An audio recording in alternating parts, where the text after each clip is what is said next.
Hello, hello. Thank you for joining me on today's show, brought to you by General Shoes and Tidy Tracks, Endicott, New York, 607-484-9300. Special thanks to John Golly Jr.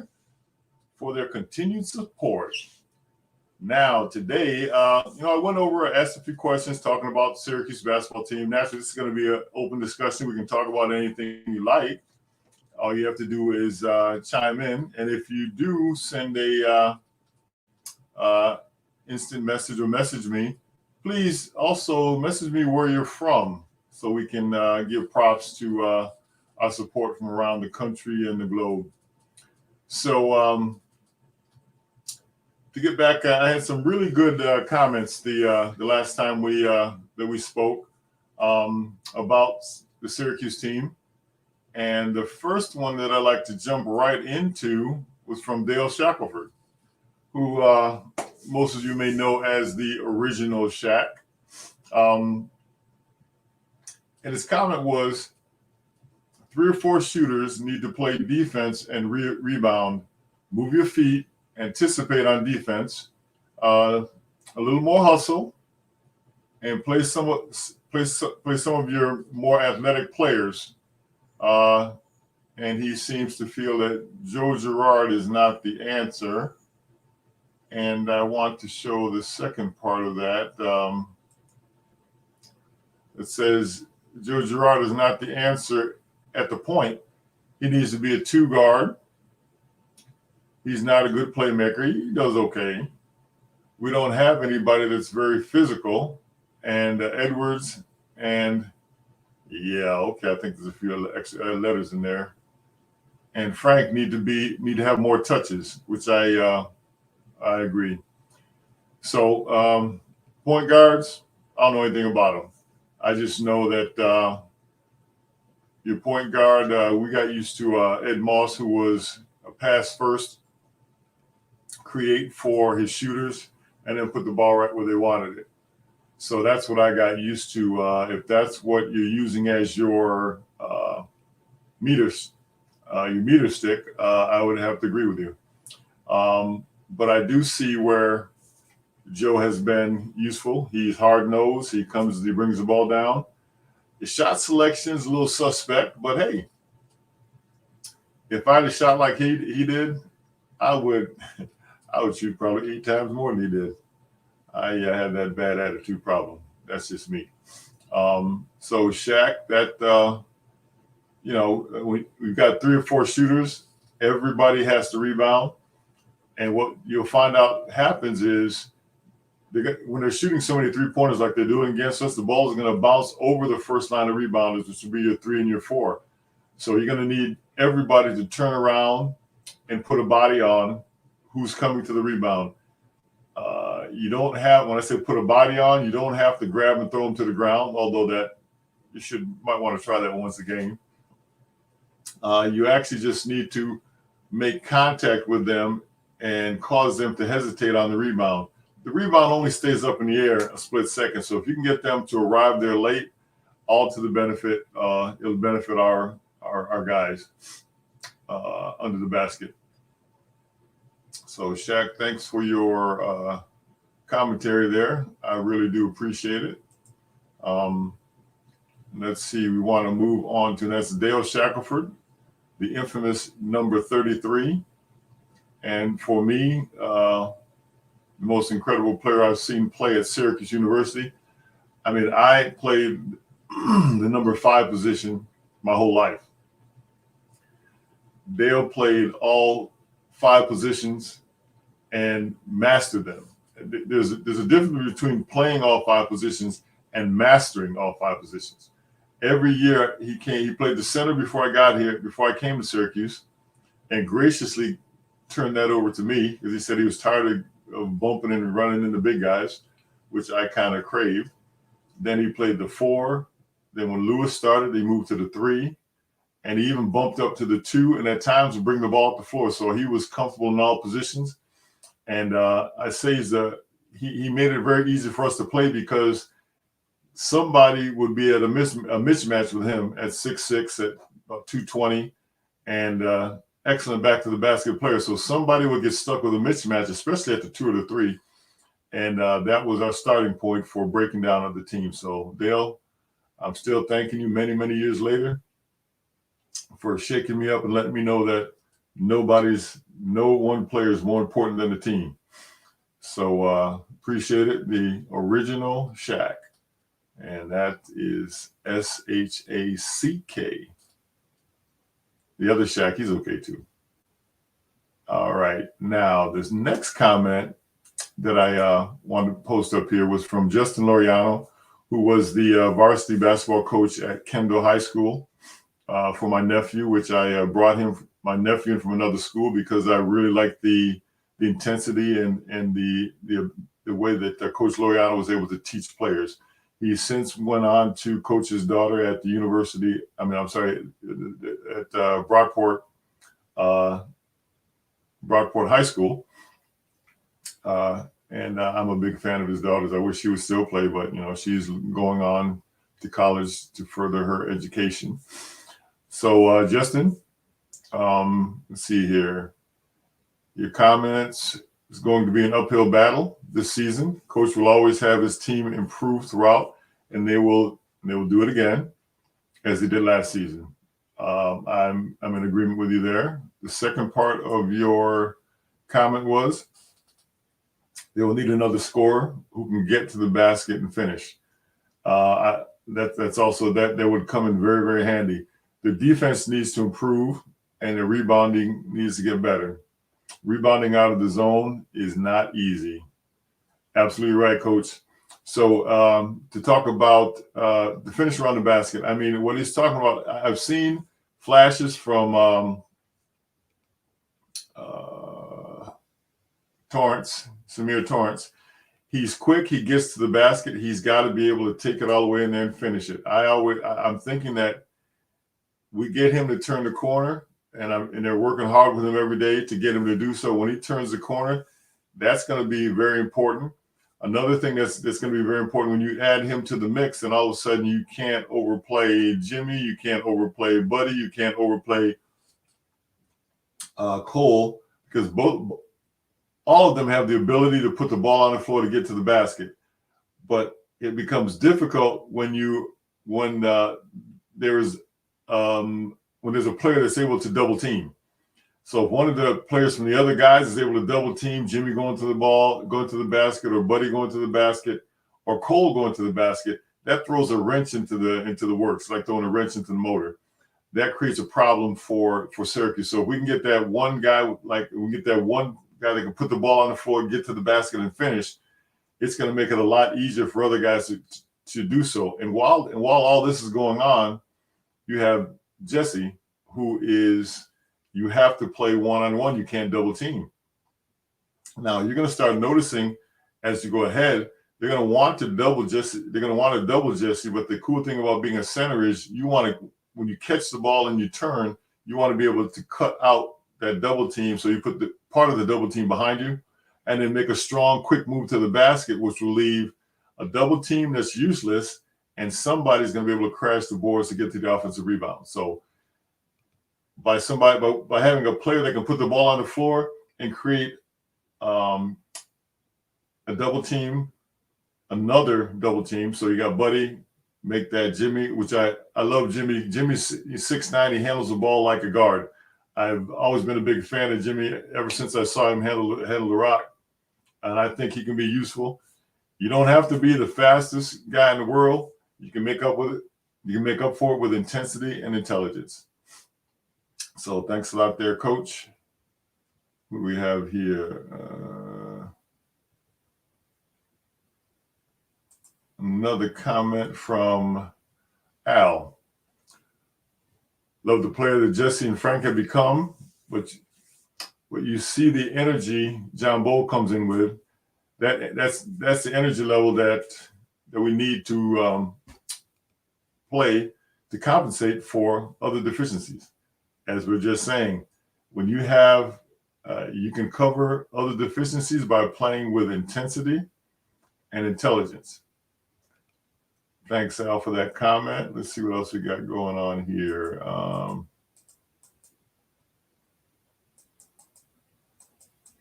Here we go. Rex, SU 66. The trolls and naysayers, most of whom don't know jack about basketball, will have a field day when Syracuse loses. But the real question is, how will the Orange respond to adversity? And that is a huge question in basketball, because you got one coach that's going to put together the best players to attack the other coach. And they're going to work to, their goal is to break down whatever offense you have going on and to break down whatever defense you have going on. So that's going to create situations of adversity. Who gives up first? Who doesn't who doesn't put in the hard work and keep their nose to the grindstone and just blindly continue to move forward is who's going to have the problems to respond to adversity. Because I can guarantee you that the one thing that I know about coaches are never satisfied. I mean, you can have the greatest game on the history of the world, and a coach will come over to you, put his arm around you, talk about something you didn't do right. So they're never satisfied, which is good, because it'll always push you to become a better player. And so that's kind of cool. Thanks for your comment, Rex, SU66. Let's see who we got next here. Here's an interesting comment from a good friend of mine who went to school when I was there at Syracuse. Mike Vidala. He put this up probably a couple weeks ago. Watched Richmond and Quincy last night. They both are in worse situations than they were at SU. Meanwhile, I'm 100% fine with Cole and Jimmy, better basketball players than Quincy and Griff. You know what? The other thing that I want to throw in there is I'm always in the corner of a player that comes to Syracuse and wants to stay here than with a player that decided to take his talents to South Beach. Yeah, so yeah. I mean, it didn't make any sense to me, but that's all right, because it doesn't have to. But Mike Vidala, thanks for your opinion there. I really like it. Let me take a quick peek here to see who if we have any comments I hear. I see some comments here. Justin, how are you doing? Good to see you. Here we got Gianfranco Renai. Saluti da. Hold on here. Gianfranco Renai. Saluti da Brindisi. Big roll. Grazie, ma tu sei da città da Otis Howard, mio amico.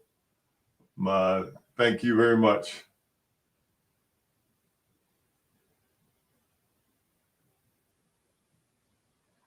Let's see, Matt Udis Jr., good to hear from you. What else we got here? Now I want to go back to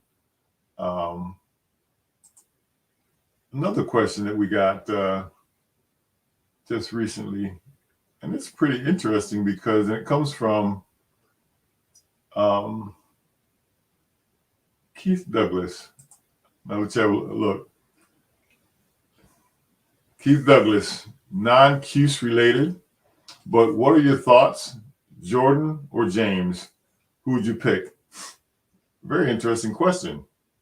Unfortunately, and he's talking about greatest of all time. Unfortunately, I would pick neither. I would have to say, let me explain that. Most people think that the player that they're watching is like the greatest of all time. So I fall into that category. Michael Jordan is probably the most popular of all time. I think he's a better all-around player than LeBron James. He's definitely to be the greatest of all time. You also have to be popular, and Jordan is by far better liked than LeBron James. he exudes. He's tougher, stronger. LeBron complains about everything, but that's just me. I'm from the old school. You don't complain about everything. You just go out there and get a little physical. But I said I come from the same school of thought as most players, because what happens is I grew up during the Kareem Abdul-Jabbar era, who is by far, by the records, a better player than Michael Jordan. But then I was right at the end of Wilt Chamberlain. And Wilt Chamberlain did things that players are. He scored 100 points in a game. He averaged a triple-double. He did stuff that nobody could even imagine. And unfortunately, I didn't see all of it. I saw all of Jabbar. So in my mind, Jabbar would be the greatest of all time. But I do understand that Wilt Chamberlain did things that were amazing, just for basketball in and of itself. So I think between Jordan or James, I go with Jordan. He's more popular. He's a phenomenal player. Has won more championships, has more accolades. But then when you talk about the greatest of all time, the person that has more accolades than there are a few. There's Bill Russell, which I wasn't there to watch. He's got an all-time 11 rings, I believe. In my book, if you got 11 rings and you're playing in the NBA, you got to vote in the corner of the greatest of all time. But as far as the ones that I actually witnessed with my eyes, Kareem Abdul-Jabbar was absolutely amazing. So that would be my answer. And Keith has another interesting question, which I'll just drop up there and let you take a peek at. Ciao, Paula. Oops, let me show this to you real quick. Paula Vilpiano says, Ciao Buiozzi. My Italian name was Ragioniere Rosevaldo Buiozzi, which I thought was kind of cool. I was Italianized. Ciao Paola, te saluto. Now, get back to serious things.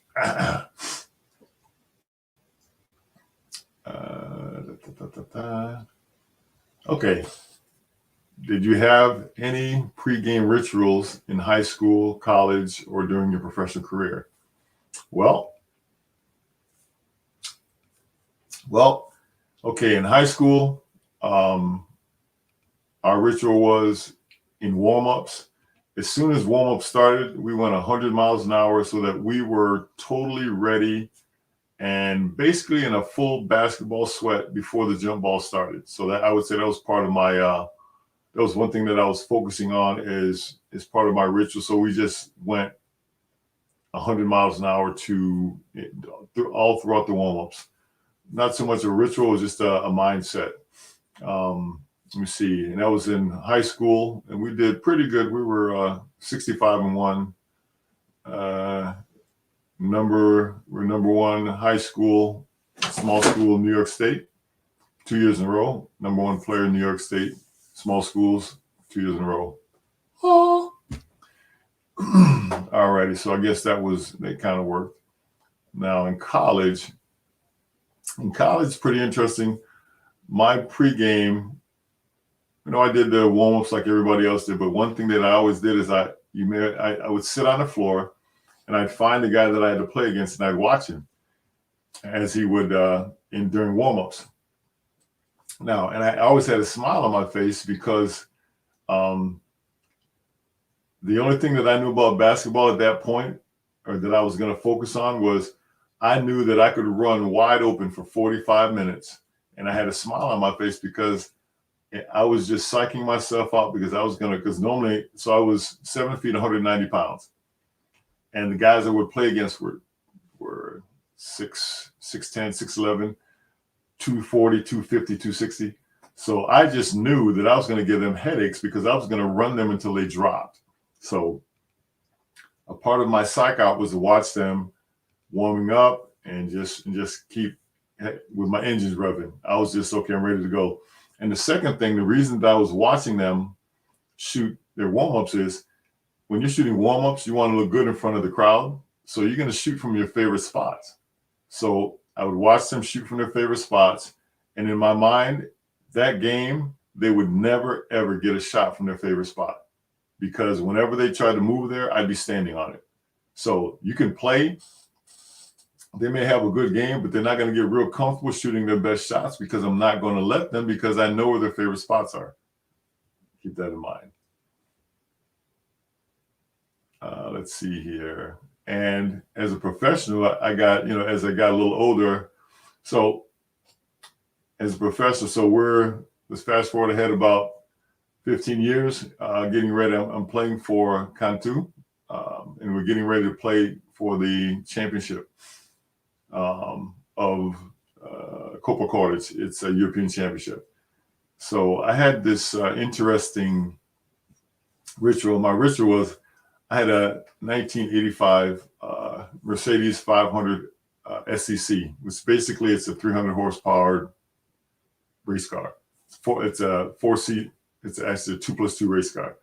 So I would get in the car at my apartment, and it was about 3 miles to the gym, and it was just on the outskirts of town. So you'd come down go through the city of about, it was about 25,000, I believe, and you'd go down the hill, and it's a straightaway. And I would, so I would get into the car, no matter what the weather. I'd put all 4 windows down, open the sunroof, and I would play whatever my favorite song was at the time, as loud as I could, and I would drive through town. And on that last stretch, coming down the hill to go into the gym, I'd push it up to probably about between 80, 90, 100 miles an hour. And when I got right to the exit and right to the entrance to the gym, I would lock up all 4 and go into a 4-wheel drift. And then I would, and then I'd pop out of the drift and just pour right up into the driveway. And the guys that were there, they expected it, and they'd be like, "Hey, what's good? Oh, Mr. Bowie, very good to see you." And I would pull up into the gym. So that was my way of getting geeked up for the game. So, and my teammates would always ask. So I had two cars over there. So I had a Jeep CJ7, which is part of my heart. But my teammates would always ask me when I walked in the door. They're like, "Which car did you drive today?" And I would say, Mercedes. And they would go, they nicknamed my car the Batmobile, which in English translates into the Batmobile. It was black. It was lower down, about 5 inches off the road. So yeah, I was a little hot rodder there. That got my adrenaline going. That was part of my pregame thing. And there you have it. Questions that no one has ever asked me before. So Keith, congratulations. Now what do we have here? There we go. Brian Lang, go Eagles. Kendall Eagles, baby. Once an Eagle, always an Eagle. And how's the fishing in Kendall these days? Fishing in Kendall these days, I don't know, because once it gets under 60 degrees, I'm not very interested. Although I will try ice fishing again, but it's not cold enough for ice. It's just cold enough to keep me inside. So thank you so very kindly for asking. Where do we go here? Yeah, so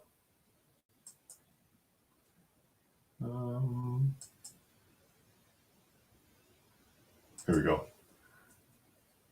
Keith,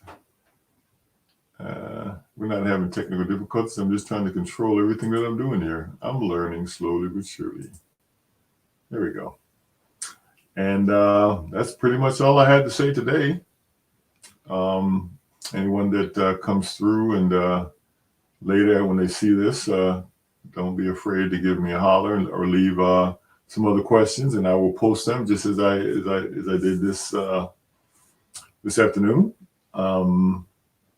And back again to thank General Shoes and Tidy Track, Endicott, New York, 607-484-9300. Special thanks to John Golly Jr. for their continued support. Thank you. and have a wonderful day. Oh, wait a minute. We just had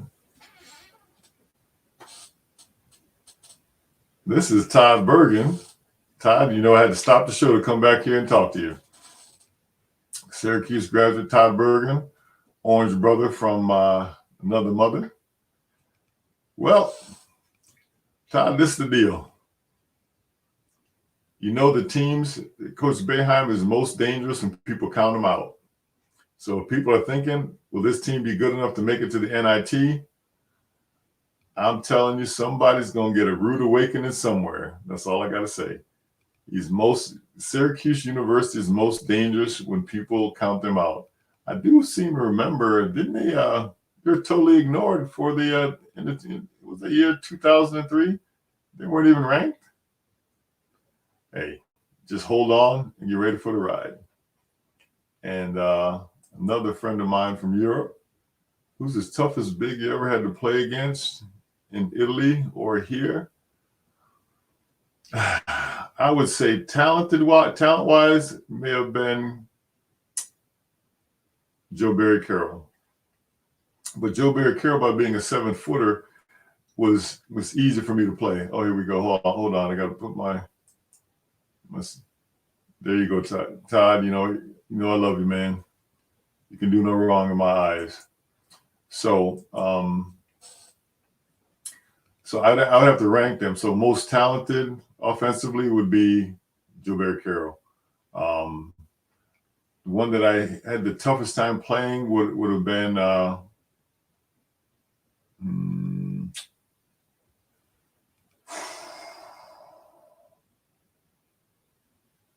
that'll be James Bailey. He played for St. John's. He was a 6'9", big, strong guy.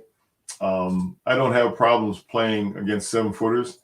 It's because I can normally utilize my quickness, my size, my length for an advantage.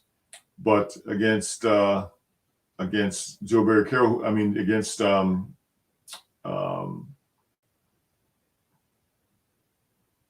James Bailey, who was barrel-chested, really strong. He probably weighed 245, 6'9", 245, maybe 250 at the time when I was just 210 pounds maybe.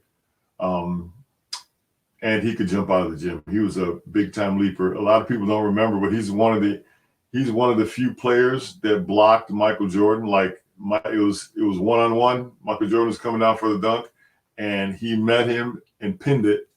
And I'll bet you dollars to donuts you can't find that video or that picture anywhere. We know why. Because of Michael. Michael took that down. And let me see. And another one would have been Antoine Carr, big dog. And he basically had the same build as James Bailey, big, strong. It created a problem for me to keep up because they're also big, strong, and quick. But it was also easier for me to do what I wanted to do because I have 7 foot 6-inch reach, and I can reach 9 feet 3 inches flat-footed. So they're giving up. That's a lot of distance. And if I put a body on them, it made it easier for me to score. Even though they created problems for me to stop them, it also created problems for them to score. Alrighty. How about that, Roscoe? Now Roscoe actually came over to my house in Italy, and we did something. It was right after the season. So there's players from France, players from Italy, players from all countries. Actually, the season was finished, so we had to stay there until we were released by our teams. But we were free to travel, to go around. So I believe, Roscoe, you were playing in France, if I'm not mistaken. So I know Roscoe Wilson, then we had Al Beal, then Rudy Hackett. And there were 10 Americans that were there playing. 10 Americans that were there playing for other teams. Well, I'd been living there at the time about 10 years, so I had bought a house there, so everybody met at my. No, I hadn't bought the house yet. This is before. Everybody met it in my house. I've been there 7 or 8 years, so everybody met at my house, and we rented out a gym in the back of the club chair, which is for, let's say, went there, anybody that was learning to ride horses. We rented out the gym back there, and it was a day that everybody had been playing by their clubs, running their clubs plays and everything for the whole year. We rented out that gym and we played pickup in this gym in Italy, and it was the most gratifying thing that I'd done in many, many, many years. And Roscoe was there to witness it. And Roscoe Wilson is just happens to be the father of Aja Wilson, who is, I think, the best player in the WNBA. So thank you, Roscoe, for hopping in. And I have to say hello to my friend Enrico Mana, who is the best photographer on the face of the planet. If you Google him, you see pictures that he did. He started out when I was in Pesaro in Italy, and by the time I left Italy, in their Super Basket, which is a magazine similar to our Sports Illustrated type magazine, 40 to 60% of the pictures in that magazine were taken by Enrico Manna. Ciao fratellino, ti saluto. And Joyce, how are you doing? So good to hear from you. I need to come down and we need to go fishing again in the Gulf of Mexico.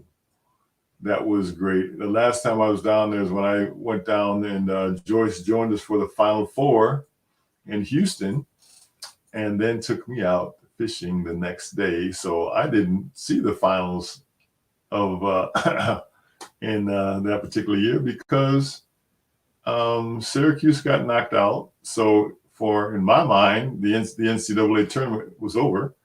And the next morning we left out to go to the Gulf of Mexico to fish. And we had a fantastic time. So Joyce, thank you, darling. I hope to talk to you soon. And here's a response from Enrico. Ciao, amico mio. Ti saluto e poi Emanuela, dallo un bacio per me. Ciao. Okay, now prolong that. Thanks everybody for hanging around. It was wonderful talking to you, and I hope to catch you again. Syracuse plays Monday. Syracuse plays tomorrow, so we'll see how they step up to the plate and see if they can't put some of that hard work, make it evident that they're in it to win it. All right, everyone, have a wonderful day. Thank you. Ciao.